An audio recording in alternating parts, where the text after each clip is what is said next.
Everything you meet is a mirror. The stranger who enrages you, the repeated mistake, the scar that won't heal in one, they are not accidents. They are signals, unspoken maps pointing to parts of you that demand attention. Stop blaming the world. Begin reading the reflection. If you imagine your life as a map, you will see that the roads were drawn long before you consciously started walking them. We are taught to expect maps to be external, to think of reality as a landscape we enter and then navigate. But the deeper truth, the one that quietly reorganizes a life once discovered, is that the map and the walker are mutually formative. The contours of the world you experience have been sketched by the mind that interprets them. What appears as objectivity, the cold facts of relationships, work, setbacks, is always filtered through inner lenses: belief, fear, desire, and habit. To treat the world as a neutral arena is to miss half the lesson. This is not a mystical abstraction. Think of the recurring scenes that play in your life: the boss who undermines you, the lover who vanishes, the friend who betrays. These are not always the simple results of external causes.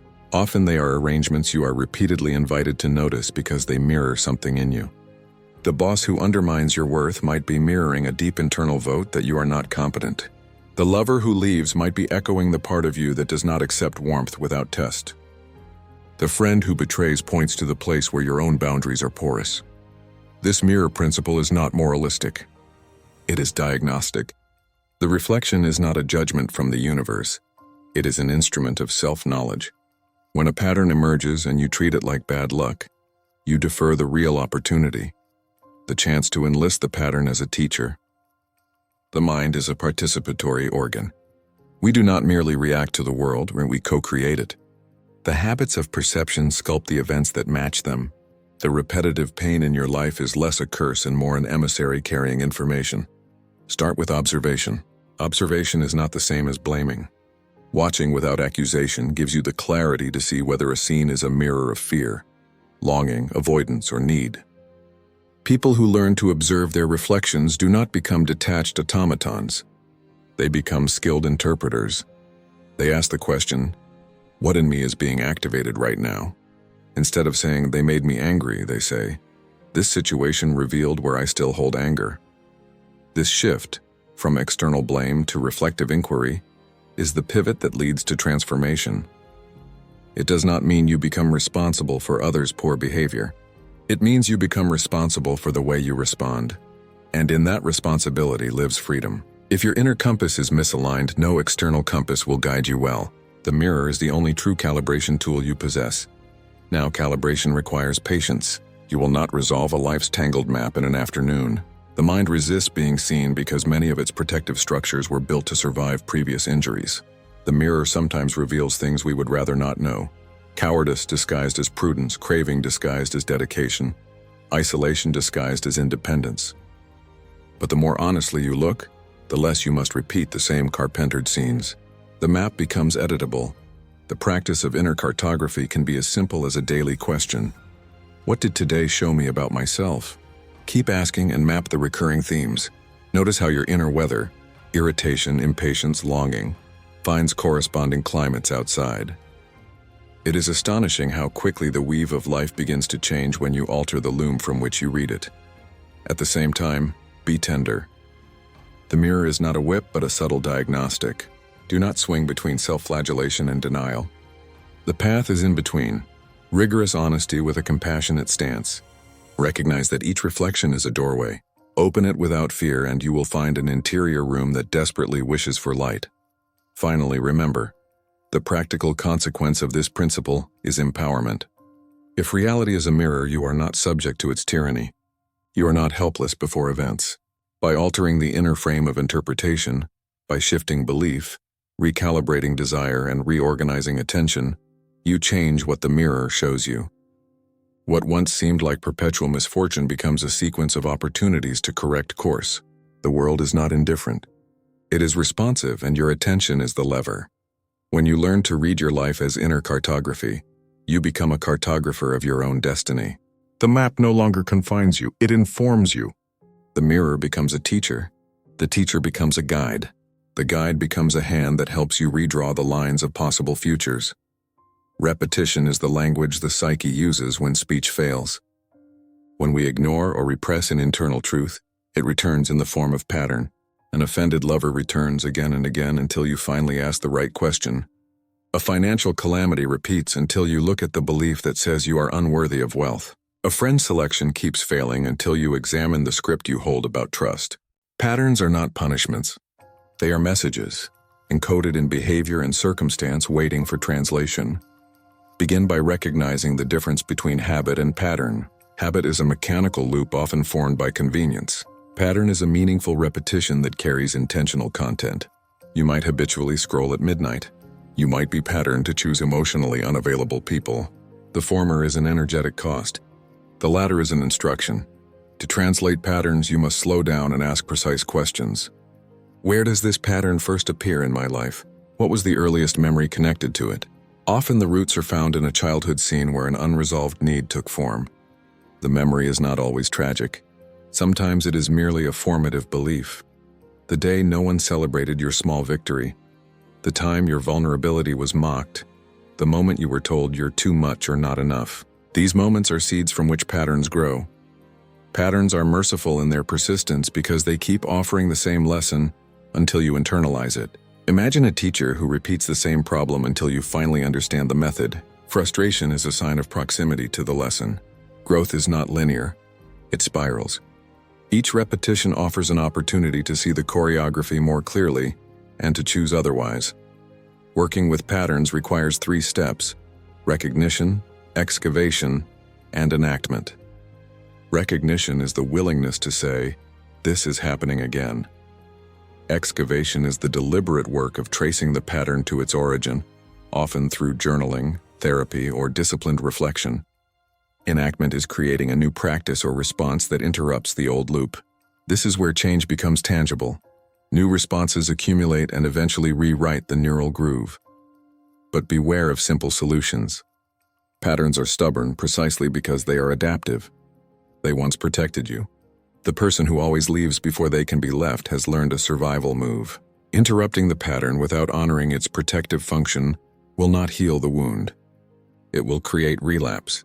So when you redesign your response, do it with care. Give the nervous system time to trust the new action. Repetition of adaptive, conscious acts is the true alchemy.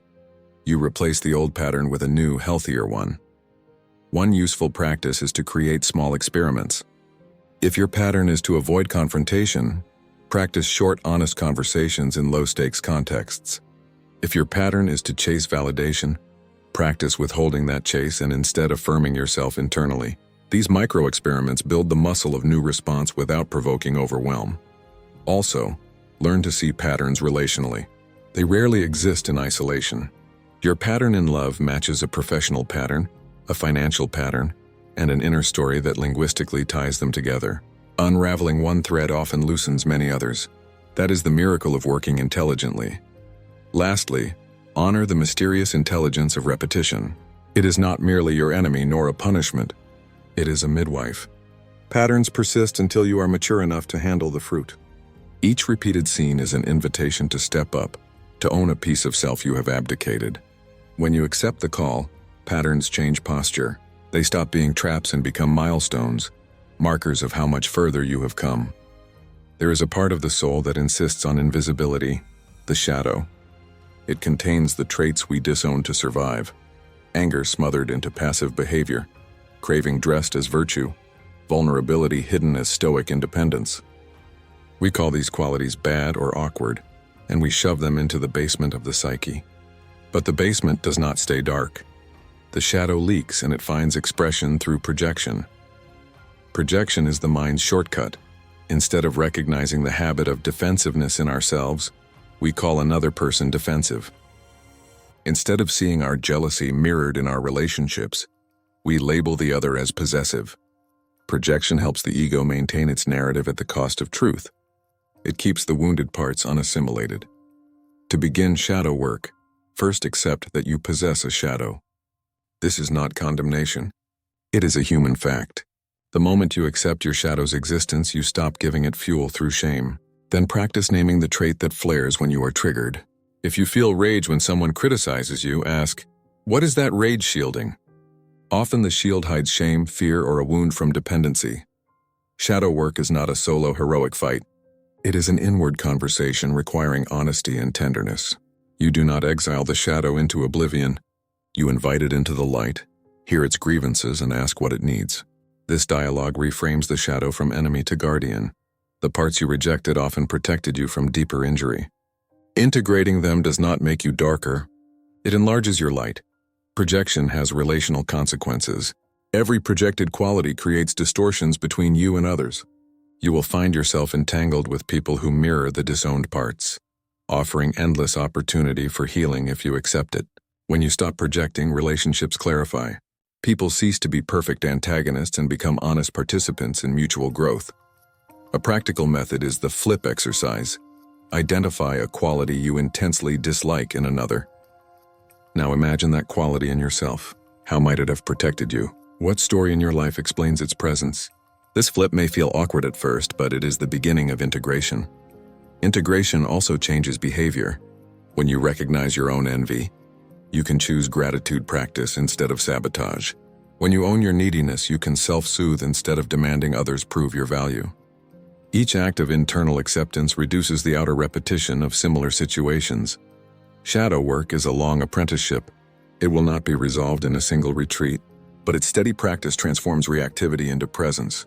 The more elements you reintegrate, the less your life will be manipulated by unconscious scripts. You become more available to others, more honest with yourself, and more capable of sustained intimacy. One final note: integration does not mean indulging every impulse. It means acknowledging and understanding the impulse so you can make conscious choices about how it is expressed. Acknowledging anger does not mean lashing out. It means understanding the wound behind the anger and deciding a wise response. Shadow work is the labor of wholeness. It is the process by which the fractured self learns to be single. The moment you stop projecting, the world stops haunting you. The mirrors become clean, revealing the fuller, more complex human you actually are. There are moments when the world feels orchestrated, not by fate, but by pattern. A song you need plays at just the right moment. A phrase in a book answers a long-held question. Two strangers mention the same image that was in your dream. These are not random coincidences. They are synchronicities, meaningful alignments that occur when an inner state and an outer event resonate. Symbols are the raw material of this resonance. Dreams, chance encounters, repeated numbers, and evocative images are all languages of symbol. We ignore them at our peril. Modern life privileges the literal and dismisses symbolic meaning as superstition.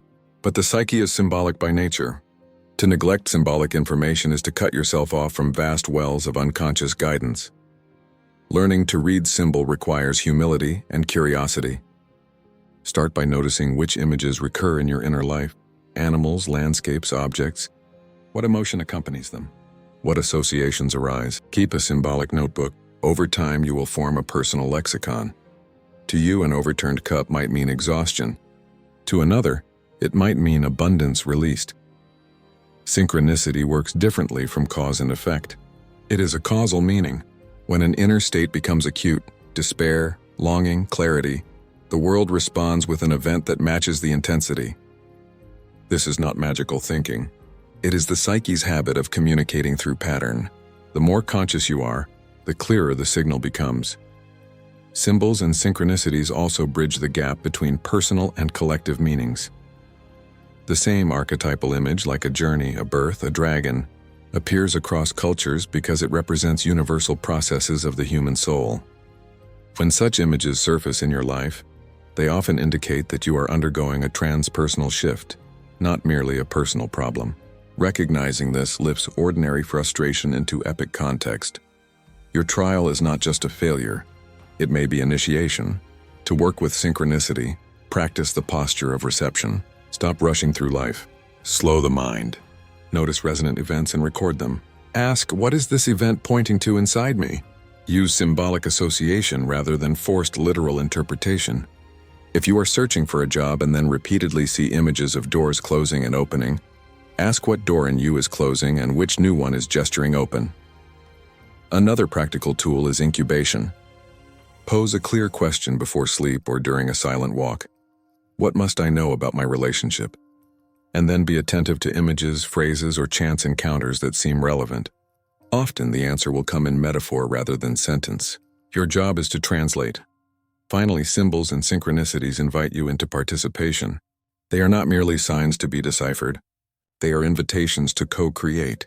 When you respond to a synchronistic event with intentional action, you deepen the dialogue between inner and outer. The world stops being a passive mirror and becomes an active ally. Developing symbolic literacy is not easy in a culture that prizes speed and surface. But the rewards are profound. You will navigate with sensitivity rather than force, choose with insight rather than panic, and find meaning in what once felt random. The uncanny coincidences that used to unsettle you will instead become beacons lighting the path forward. There is a capacity inside the human mind to dialogue with what it does not yet understand. This capacity can be called active imagination, a disciplined meeting with the contents of the unconscious through image, metaphor, and inner conversation. It is not wishful daydreaming. It is a method. Conscious attention meets unconscious material and meaning emerges. Active imagination begins with a posture of curiosity. You do not demand immediate transformation. You ask, sit in quiet. Bring an image, perhaps a dream fragment, a face that haunts you, or a symbol that keeps recurring. Invite it forward. Tell it you will listen. Then attend to what arises without editing. Speak to the image as you would to an elder or a child. Ask questions, wait, record the answers. This method trains your psyche to speak clearly. The first time it may feel awkward. You might be tempted to dismiss inner voices as fantasy, but inner figures often speak in stubborn, useful ways. A fearful child figure might reveal the origin of your shame. An old man might offer a perspective you never considered. These voices are not literal people. They are parts of you that carry essential information. Active imagination is also corrective. It gives language to what has been disowned. When a repressed desire is named, it loses its raw, chaotic power and can be channeled. When a defensive part is acknowledged, it can be negotiated with rather than acted out unconsciously. Through repeated dialogue, the unconscious becomes less alien and more collaborative. Use active imagination to test possible futures. Imagine a feared scenario and ask the inner figures what they need. Often the intensity recedes as understanding grows. Or imagine a desired future and ask what obstacles within must be healed for it to arrive. The answers will not always be neat, but they will be actionable. Another practical form of active imagination is creative expression. Paint, write, sculpt, move. Let the unconscious find language in form. The product is not the goal. The conversation is. Many breakthroughs occur not in analysis but in creation, where the psyche reshapes its own narrative. Caveat: remain grounded. Active imagination can reveal powerful material. Work with a therapist or a careful practice if strong trauma emerges. Integration is key. The goal is to bring unconscious content into conscious life so it can be lived differently. Through this practice, you gain allies in the previously unknown. The shadow becomes an advisor. Dreams cease to be chaotic and become a map. Inner resistances transform into wise caretakers. As your inner world becomes more articulate, your outer world shifts. Decisions align with depth. The strange coincidences begin to make sense. The mirror clears. Active imagination is a disciplined kindness to the unconscious. It turns mystery into conversation and conversation into transformation. If reality mirrors the soul, then blame becomes a dead end and responsibility becomes the path forward. To say everything reflects me is not an invitation to self-accusation. It is a call to power. Once you accept that your inner state helps create your circumstances, you reclaim the agency to change them. This reclaiming is where true freedom and creativity live. Responsibility here is radical self-possession. It means noticing where you contract and where you expand. It means choosing again and again to act from an integrated center rather than from reactivity. It does not mean you are the cause of all external suffering. Others have autonomy and the world contains cruelty. But it means you are the author of your responses, and responses are the primary currency of transformation. Start with small responsibilities. Notice where your habitual response has a predictable result and choose another response. If anxiety leads you to withdraw and thus reinforce loneliness, choose one step toward connection. If envy leads to comparison and paralysis, choose a ritual of gratitude and craftsmanship. These are not moralistic commands. They are pragmatic experiments to test whether different inner states yield different outer configurations. Freedom is the effect of consistent responsibility. The more you act from mindful agency, the more the world affords you options. People respond differently to someone who owns their interior life. Doors open because your presence has shifted. The world meets you where you stand. Another aspect of responsibility is reparative action. If your reflection reveals harm, words that cut, neglect that wounded, then responsible freedom includes making repair where possible. This is not about groveling. It is about integrity. Repair rebuilds trust with yourself and others and signals to the world that you will no longer unconsciously repeat the harm that once protected you. At levels both practical and existential, taking responsibility destabilizes victim narratives. Victimhood may be understandable at times, but when it calcifies into identity, it limits growth. Choosing responsibility does not deny pain. It says, "My pain will not be my identity." This stance is liberating because it frees you from the tyranny of outside events. Finally, remember that responsibility is an act of love for yourself and for life. When you choose to change your inner weather because you want a different outer climate, you are honoring the possibility of becoming. You are saying yes to fuller participation in the world's unfolding. This is the final gift of the mirror, not condemnation, but invitation. The world you inhabit is readable.